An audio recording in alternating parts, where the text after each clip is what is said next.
Welcome, everybody, to another exciting episode of the LunarBlades Wrestling Federation. One of your favorite announcers here, Jack Human, and my broadcast partner. Blaze Garlemald, the only announcer that ever mattered in the Federation. Hey, announcer lives matter. And making her way to the ring, Azalea Leon, she'll be taking on Enchanter, and this don't look good. Evelyn Lee following her down. Evelyn has a chair. I don't know what Evelyn's doing. I think Azalea just finally saw Evelyn.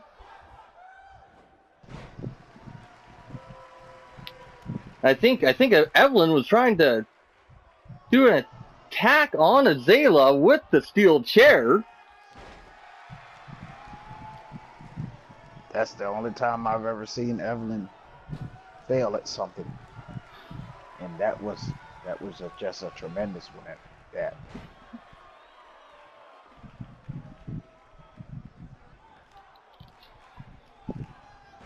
And Evelyn with a devastating power bomb. This is an unofficial match. I don't know why the ref hasn't gotten in between these two and completely stopped them.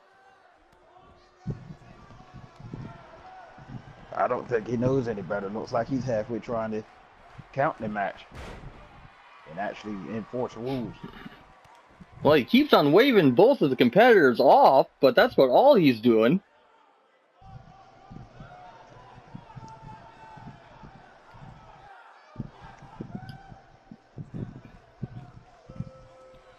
Evelyn looking like she's trying to set Azalea up for something.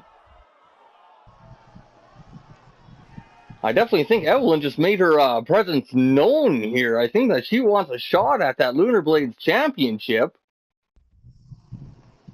Originally, this was supposed to be Azalea versus Enchanter, but...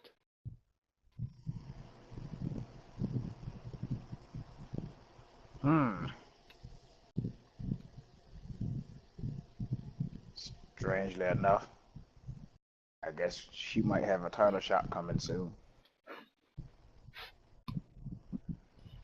Well, she's definitely earned one, I'll tell you that much, but fact of the matter is, maybe she got frustrated with not given one yet. Well, that's the problem. You can't get frustrated about not being given. You have to earn, and she did earn. Of course, she utilizes that devastating rack to great effect. It's devastating rack indeed.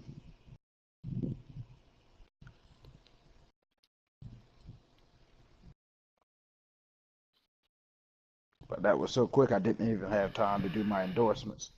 The first half of this episode is brought to you by Azalea Leon at YouTube.com, and the first 1,000 people to get on that nice site page will be given a free empty box of Moogle cookies, because Moogle cookies has been sold out for a very long time. Empty box, not guaranteed.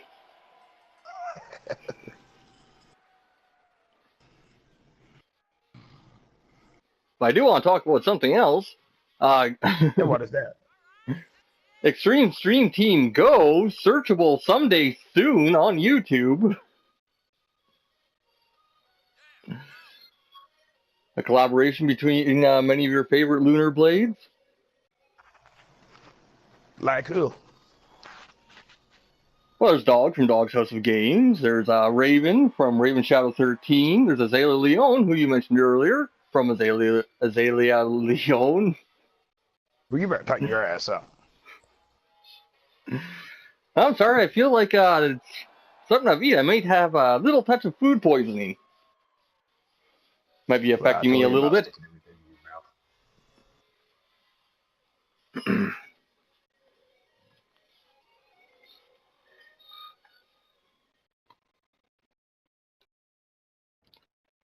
And Ariel will be in action against Evelyn in an official match.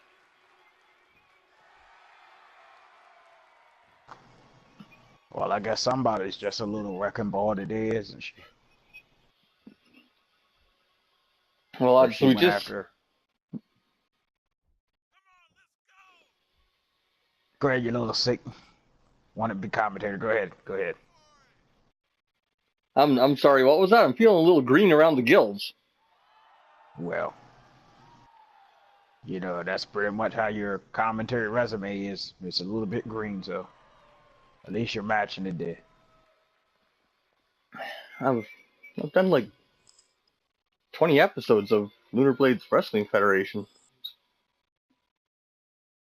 And you have spectacularly Just, found a way to fumble, stumble, bumble, and screw up every single one of them.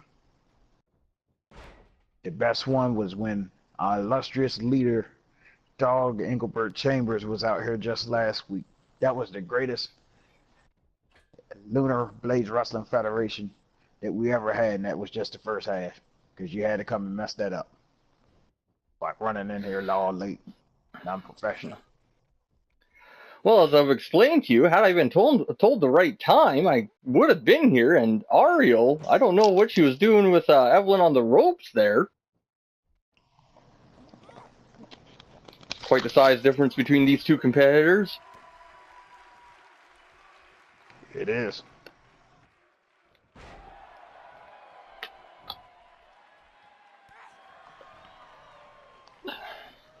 And remember, Lunar Blades Wrestling Federation ropes are 100% certified and durable. It won't snap just because you put a body on them. Because safety of the wrestler comes first. And why? Because we have a great leader like Mr. Dog Engelbert Chambers. It's because we have a great leader like Ruby who crafted the arena.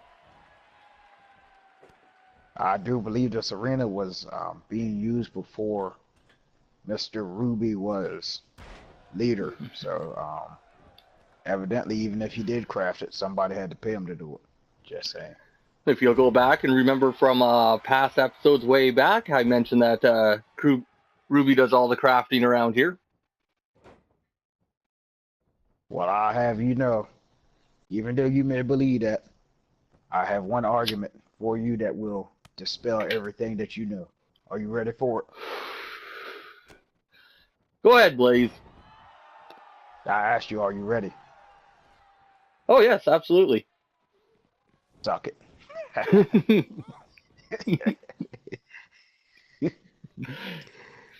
It's very odd. I could almost predict what you were about to say there. I don't understand what happened. Well, it's 19, And 20 Ariel is episodes up together. in Evelyn's rack. That Oh spelled my God. disaster. Yep.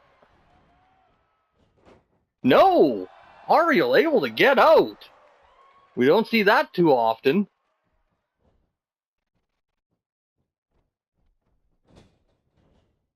Maybe the little lady has an answer for that right that nobody else has. It very well could be, and getting past Evelyn's rack, getting that out of her repertoire, certainly leaves her vulnerable.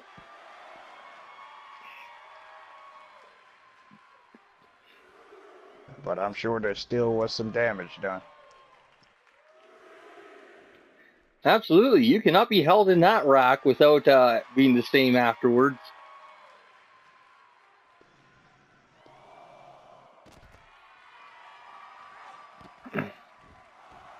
These two ladies are fighting on the outside. Evelyn Lee getting back into the ring, followed by Ariel. I'm just going to get a counter next time I see another power bomb come. Because she's just racking the numbers up. How many has it been like so far? 7, 8? We've certainly seen her rack on more than one occasion. A 2 count by Ariel. And there's many a superstar that have succumbed to Evelyn's rack.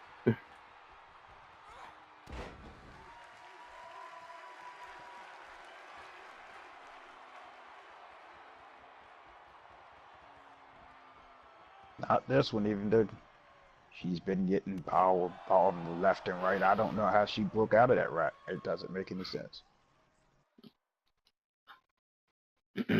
But I guess good old Oro has been resting, studying up on Evelyn. Well, there's certainly been a bevy of submission maneuvers in this match. A what? A It's bevy. been a what? A bevy? Yeah. The hell are you talking about, Jack? It means a lot. Why didn't you say that? Because I like the word bevy. You know, it was made famous in that song. I drove the bevy to the levee, but the levee was dry. You know? Speaking about knowing what somebody was gonna say before they said it, doesn't make any sense. It's sad that I expect these things. It's a large group of people or things of a particular kind. Oh my God! Evelyn just dropped Ariel's neck across the ropes. I certainly think that her lack of a title shot is certainly weighing on her. Yeah. She's gonna end up killing somebody. I can see it now. And again, dropping her neck on the ropes. Ariel still having enough presence to get her arms into the ropes.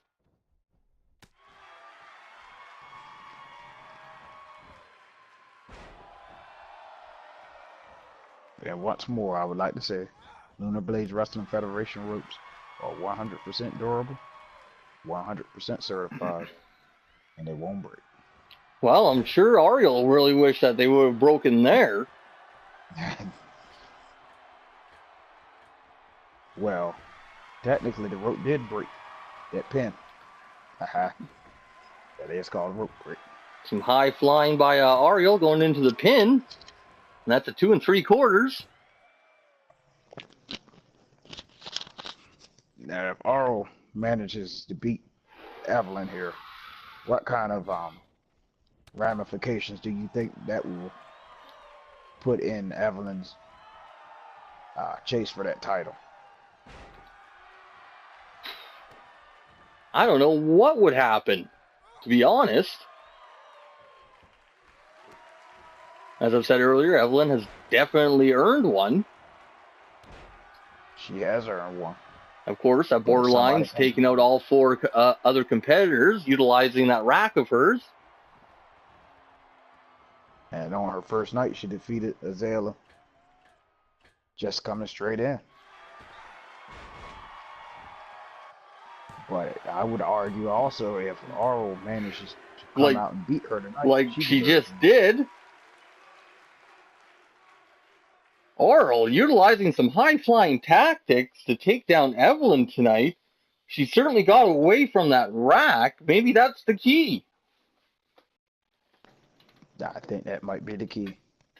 Or maybe Evelyn was just tired from chasing Azalea around the ring a while ago. And she did run a couple laps around, right, holding that chair.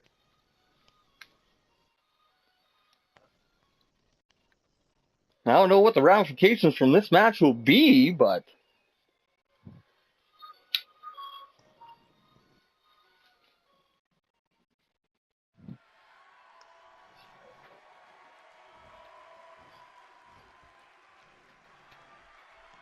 that was a surprise finish, though. I did not expect Ariel to win that. I've got to admit, when Evelyn locked her into the rack earlier, I thought it was over right then and there. Ariel able to make an escape, though. I don't think anybody else has done that yet. No, they haven't. I remember last time I seen Ariel in combat. Yeah, combat. In the wrestling ring, I had mentioned something about her contract with Drago had just run out. Maybe the time in which she was contracted to him, she learned something because he is a champion in his own regard.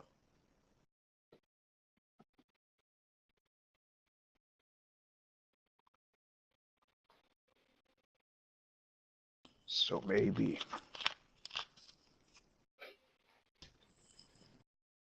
Next up, we have Dog stepping into the ring. He'll be facing Lord.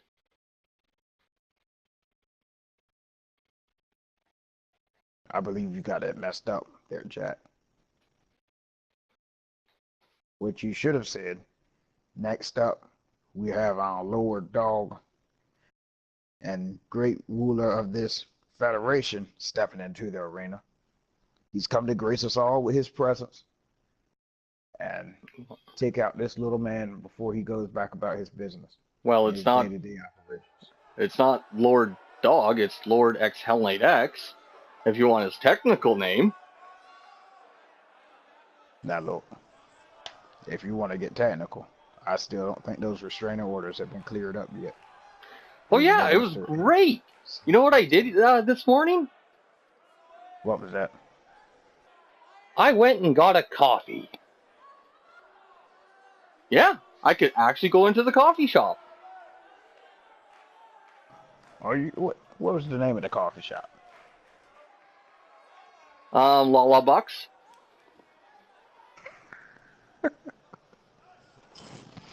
Lala Bucks. Yeah, it's really weird. Their larges are only about, the size of like a thimble. Or sorry, they're grande. Sounds like you got shortchanged. Yeah, I definitely did. And speaking of LCJ, they were originally supposed to be in competition tonight, but unfortunately there were some arguments over who's going to pair with who. Nobody wanted to tag with anybody else. I guess they were fighting because a couple of them think that it was just that La La Land was just a scam to get the belt on Red Potato, but I don't see how that works. Well, Lalas have always been little short-sighted fellas that couldn't quite get the bigger picture of things, so I'm not surprised.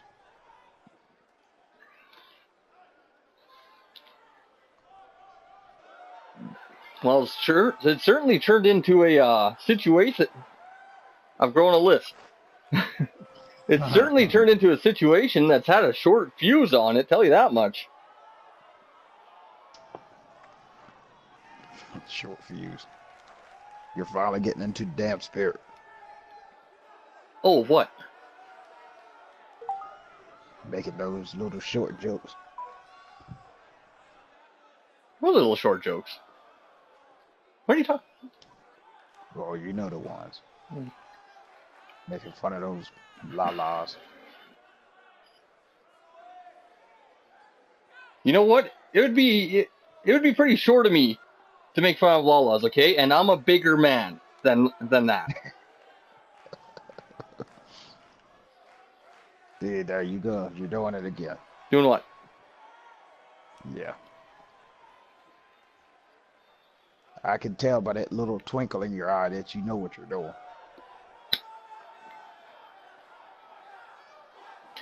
I have absolutely no clue what you're talking about. So you're going to sit here and tell me that you have no clue about all these little inside hints and puns that you're saying right now? Well, I might just a little, but I really can't put together the bigger picture, so. See, there you go again. What?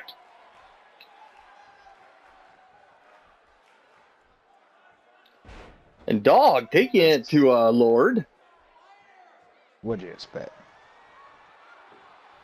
Going for a last call already.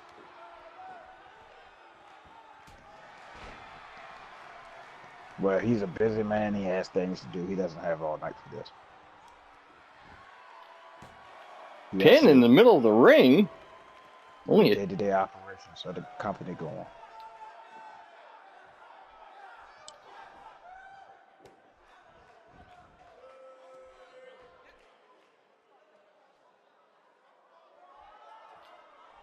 And Lord tapping out to Dog. This is...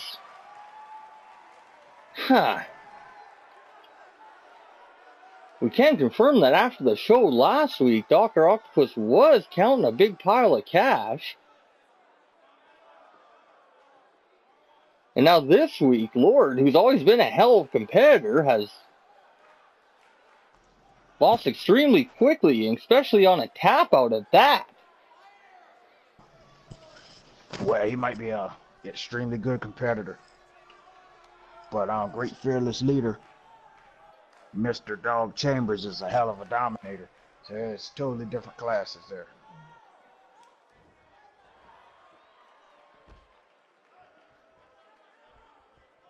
An extremely short match.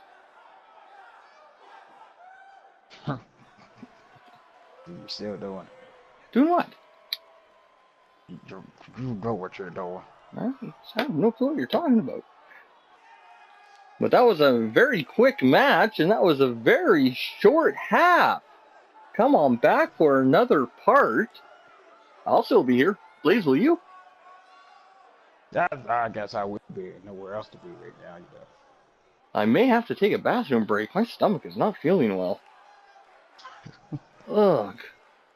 But we'll be right back.